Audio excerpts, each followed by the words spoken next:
Seringkali kita mengalami refleks batuk dan bersin. Hal ini merupakan hal yang normal pada setiap orang. Tetapi efeknya akan menjadi tidak normal apabila kita tidak mengetahui bagaimana etika batuk dan bersin yang benar. Untuk itu, kita harus tahu etika batuk dan bersin yang benar untuk mengurangi resiko tertular virus dan bakteri melalui udara yang berasal dari droplet orang yang batuk dan bersin dengan sembarangan.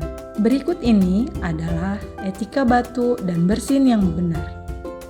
Pertama, jangan gunakan tangan untuk menutup mulut saat batuk atau bersin. Tutup mulut dan hidung menggunakan tisu atau sapu tangan ketika bersin dan batuk. Yang kedua, jika tidak ada tisu atau sapu tangan, kita bisa menggunakan lengan baju bagian dalam. Gunakan masker penutup mulut dan hidung saat batuk dan flu.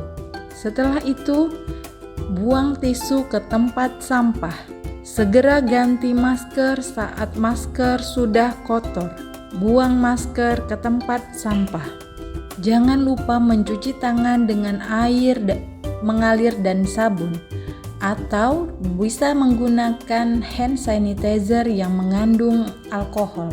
Jangan meludah di sembarang tempat, terutama saat mengendarai sepeda motor atau mobil.